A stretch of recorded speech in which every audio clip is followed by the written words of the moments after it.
In terms of the creative process, we tried to use Graham Wallace preparation, incubation, illumination and verification model to create our trailer effectively. In the preparation stage, we define the problem, need or desire and gather any information the solution or response needs to account for, and set up criteria for verifying the solution's acceptability. In the incubation stage, we step back from the problem and let our minds contemplate and work through. Like preparation, incubation can last minutes, weeks, even years. In the illumination stage, ideas arise from the mind to provide the basis for creative response.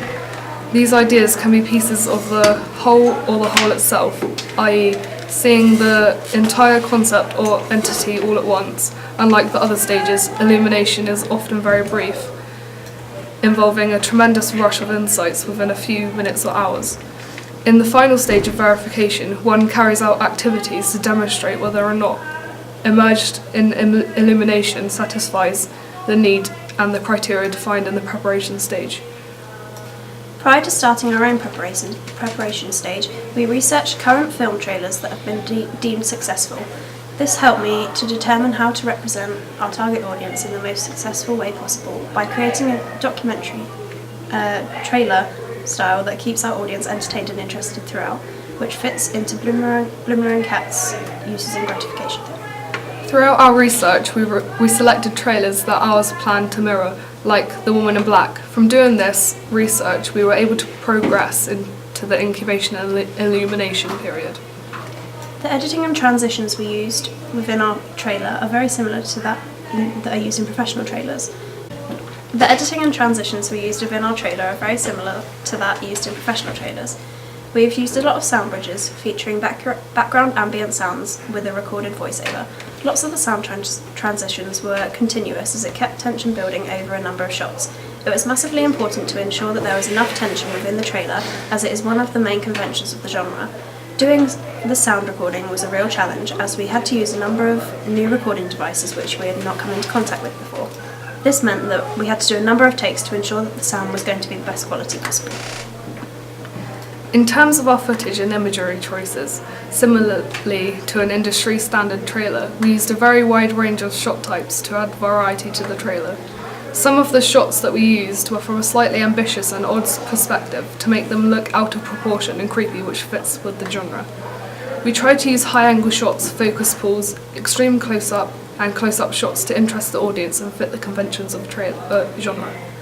I feel that this makes our trailer more professional, as a number of trailers we researched made similar creative decisions.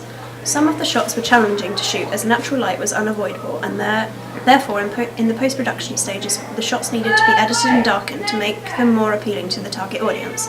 Some of these shots we had to shoot a number of times using different cameras and techniques until we decided that we were happy with the look of the shot. Although this was a challenge, it meant that we got to learn a lot about indoor filming and techniques that have to be used in order to get an authentic look. We made a number of amateur mistakes when we began filming, and it took many attempts in order to decide on the shots we were happy with and look professional. It took hours of planning and production before we were satisfied, but in the beginning we massively underestimated how difficult it would be. We had to learn so much about moving image recording and sound recording. Many of the initial shots that we took were unusable because the lighting and cinematography was not to a high enough standard, which was incredibly frustrating and tedious, as it meant doing numerous shoots. The mise-en-scène was the easiest aspect to get right, as we learnt a lot about this when creating our magazines for our AS coursework. However, when we were filming in a house, it made it more challenging to get right because a lot of the possessions that are in the house needed to be moved and changed to fit the conventions of the genre and the storyline of the film. Also, in terms of the mise-en-scène, the style vehicle of the trailer could be related to the target audience in terms of age, gender, social class and ethnicity, and this also followed conventions. Furthermore, the costumes and settings also connoted the genre and the social grades of the subject, which followed conventions while representing the audience. The film trailer and my magazine and poster all share similarities in that they are all being promoted and effectively sold using repetition of colour palettes, style vehicles and settings. This will help to sell the products effectively and combine the ancillary tasks with the main product to show that they are being used to promote the same product. However, there are some differences between products, as the trailer has the advantage of using sound and editing which will interest the audience and convey conventions used. The trailer itself follows the narrative of a man whose family has died and he is now living alone. He uses alcohol to relieve the stress of everyday life and cope with the grief that he is suffering. After a period of time, the man begins to wonder if there is someone else living in his house other than him, and he sets up cameras to track the movement of the intruder, if there is someone in the house. He begins to wonder about the state of his mental health as he questions the boundaries between reality and the supernatural. The opening shot of the trailer is an establishing shot of the house wherein the main amount of filming takes place. By establishing the setting, the audience can begin to formulate questions about the characters and the plot. It is also conventional of thriller and horror movies. After the setting has been established, there is a hint to the man's alcohol abuse as there is a focus pull and tilt down from the fire to a glass and bottle of whiskey left beside it.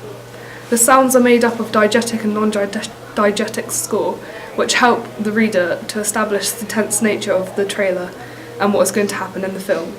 The trailer uses continuity editing, quick cuts, fade to black and other editing techniques in order to conform to the conventions of the genres and successfully connote the themes of the plot. Mirrors are commonly used in the thriller and horror films to show a reflection of the character, or show something that the character thinks they see, or a character's true feelings. In Intruder, we have tried to use mirrors in some shots to show reflections of the intruder herself. This has meant that we've been able to incorporate some more cinematic shots like over the shoulder and eyeline match when researching to see what shot types and movements had been used to create similar film products. We realised that there were a lot of commonly used shots like tilts, and pans, and sometimes even shots where the camera is tilted at an odd angle to create a distorted perspective for the audience. We tried to fit as many different shot types and movements into our filming, and then we could select the ones that best fitted with the plot. The magazine and film poster ancillary tasks both use intense images to create a powerful impression of the film. The use of Photoshop to be able to edit and adapt these images meant that the end products are incredibly strong and fit in with the existing product conventions and conventions of the chosen genre. When creating all of our products, we wanted to make sure that each of them could resemble a product that could be sold in the real world. This would ensure that our products look professional. From looking at 3 products that were from the same film or that looked similar, I could see what elements I needed to carry across in all 3 of my own products in order for them to make a powerful and noticeable impact when all 3 products were released.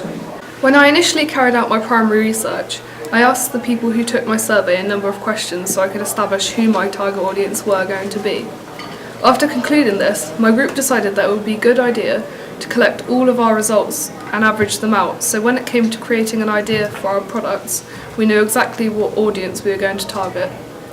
This made it a lot easier to make sure our products would be received by the audience of 17 to 25-year-olds.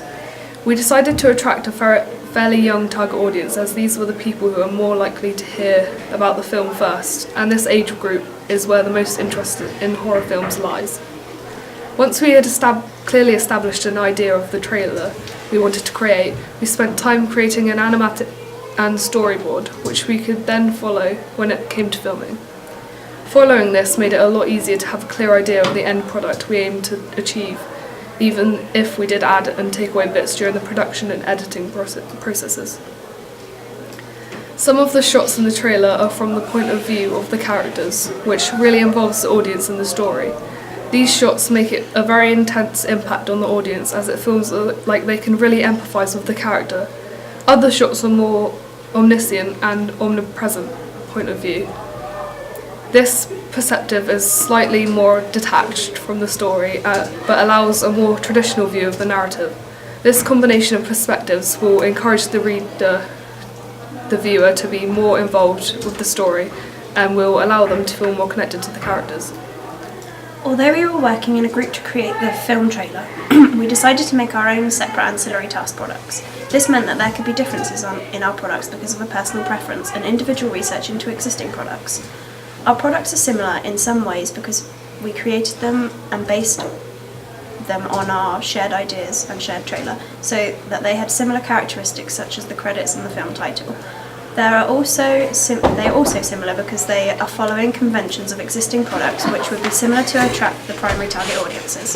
All of the products my group have created in the real world would all be considered as promotional material for the main product, which would be the film. This puts more pressure on the impact that the products will all have together. I think that this also allows for more links to be made between the products, as they have to work together as a unit to promote one another and the film itself. The poster is likely to be the promotional material that is seen initially, as it has the most exposure to people. It will be displayed in a lot of public areas which allow for it to be seen.